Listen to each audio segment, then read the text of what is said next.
more of the same produces more of the same, right? Yeah.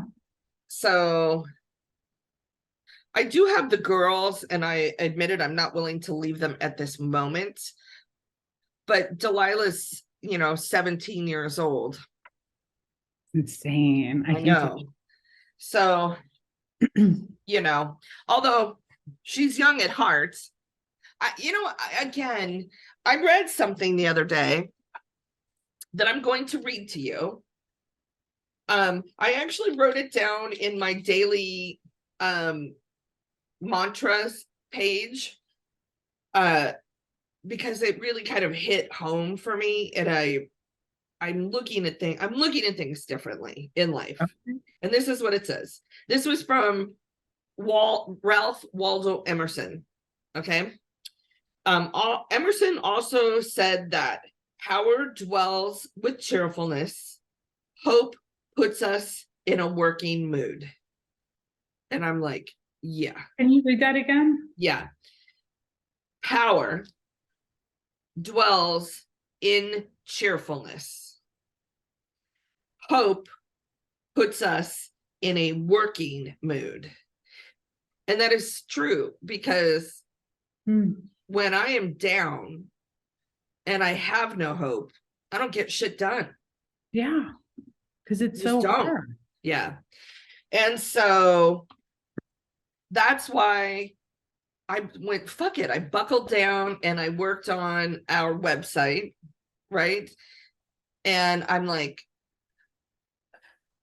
there's such a fine line for me. It's a balance. And I go back and forth. Like, I straddle these two sides of a fence.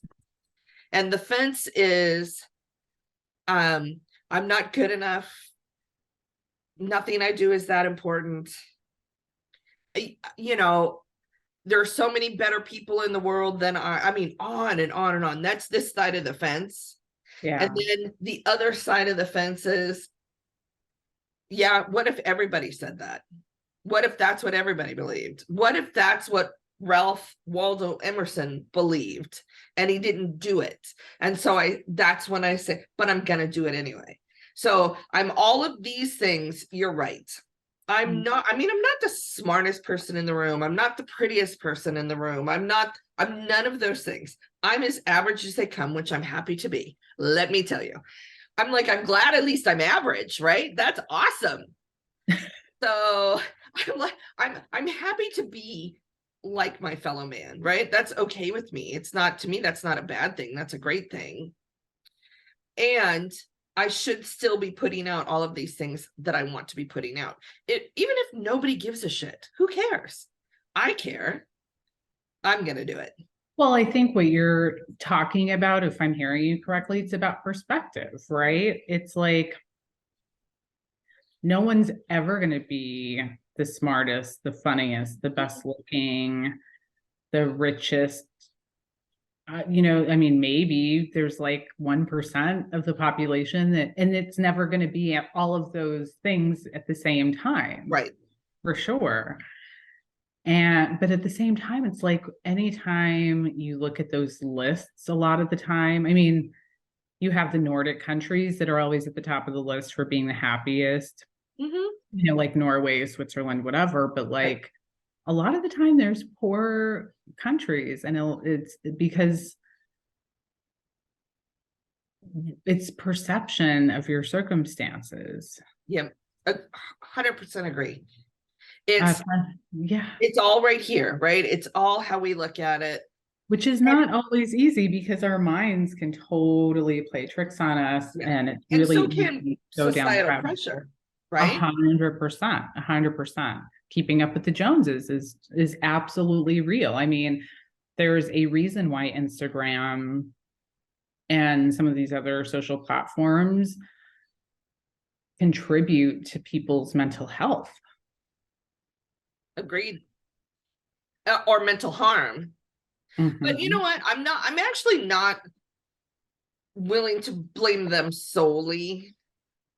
You know what I mean? Like, it isn't only Instagram's fault, or it isn't only TikTok's fault, or whatever. But I do find myself like often shaking my head at the stuff.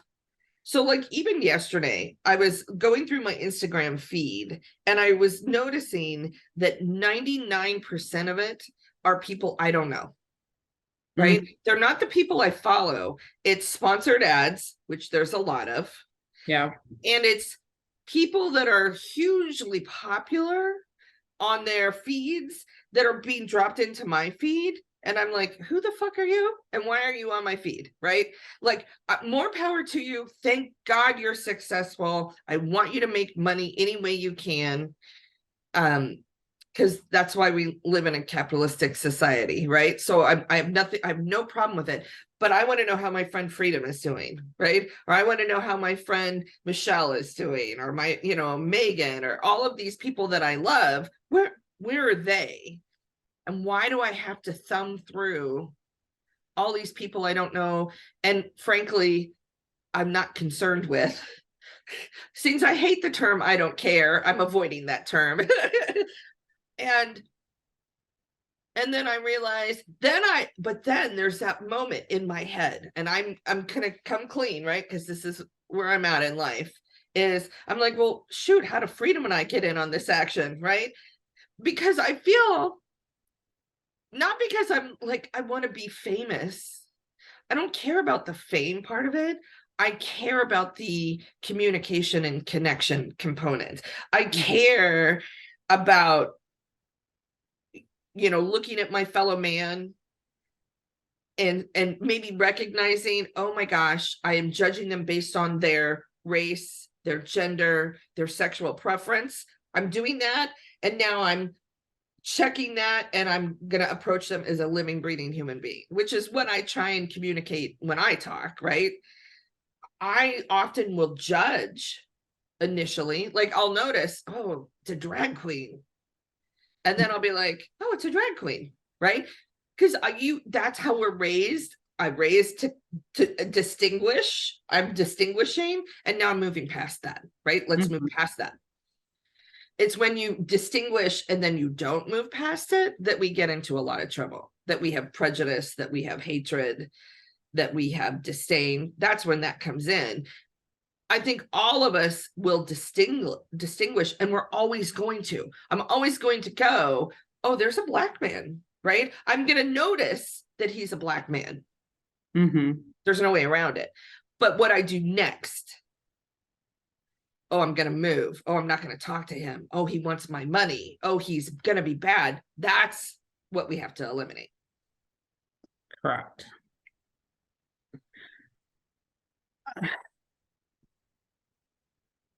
I don't know how you eliminate that.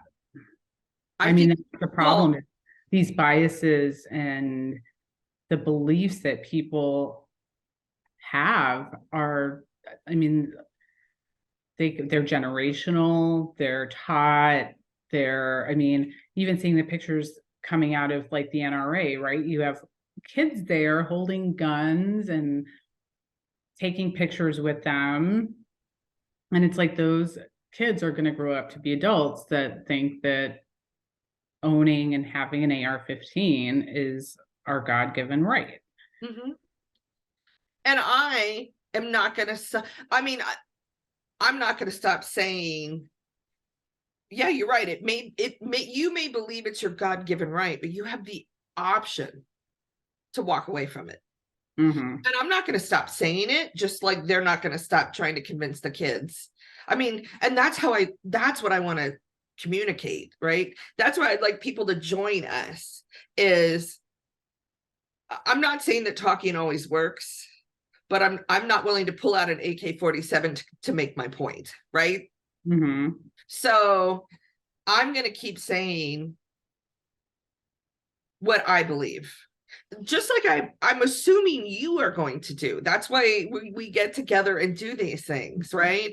Is you have a whole set of belief systems and likes and funny likes. Like I like to think every once in a while we could dip our toe in the comedy pool. It's what keeps us going. That and saying things like, I'm cutting this out and putting it in our Patreon. Yeah. But I I go through these every day, and this is that same thing, right? 1 foot on each side of the fence. All the ugliness that happens in the world.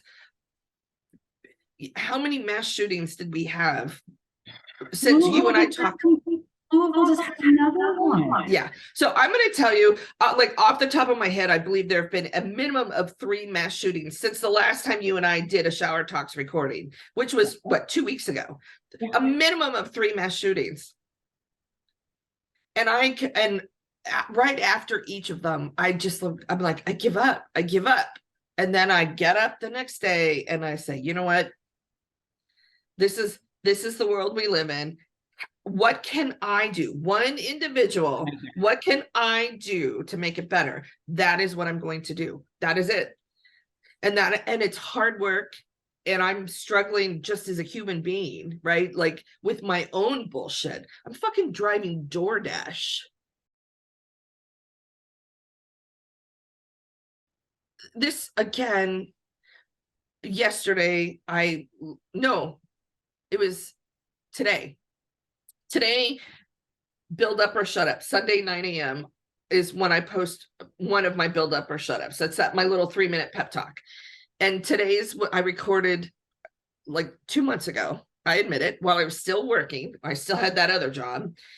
And it was all about moving your energy. Like changing your energy will help you change your situation. Well, how funny that my energy changed drastically, not because of me, but because of them. And I dropped, like I was ready to check out.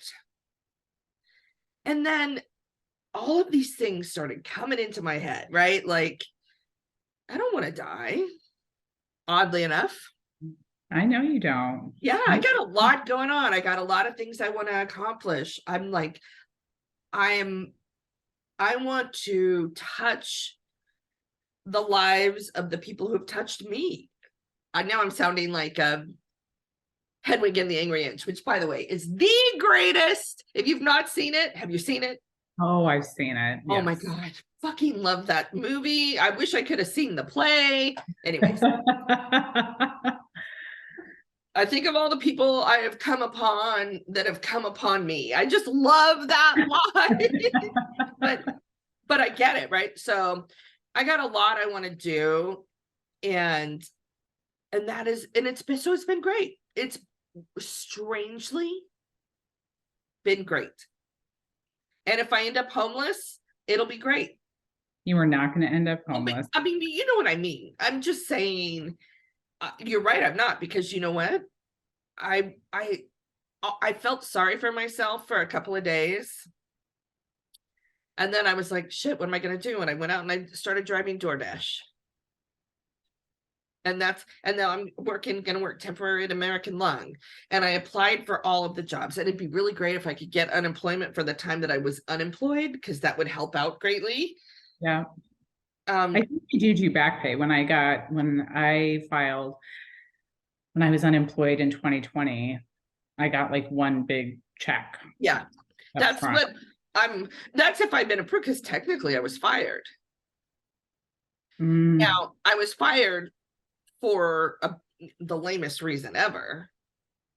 I've still never heard that. I mean, that I feel like you could there's potentially a lawsuit. Like that just sounds so shady. I know, right? I mean, it's like totally shady. And the other thing is it so blew up my life. Like it blew up my life, like badly. But I blame, again, that's a word for me that holds a lot of weight. And I'm like, if I blame them for the blowing up, then I have to credit them for anything good that came out of it as well. And I'm like, nope, that's all me. So I blame me and I credit me. That's where I'm at in this whole process. And it is what it is. Yeah. But it's honestly, as hard as it's been, and it has been hard. And I have hit rock bottom, and then I've bounced way up. And then I'm like, well, that's life. That's the great thing about it, is I'm just living the life we're supposed to be living. And I think about other things that are, have affected me, because it's obviously it's going to affect my credit a little. And I just got my credit back on track, and now it's blown up again. And I'm like, well, the universe is unfolding as it was meant to. And Yeah. it's going to be okay.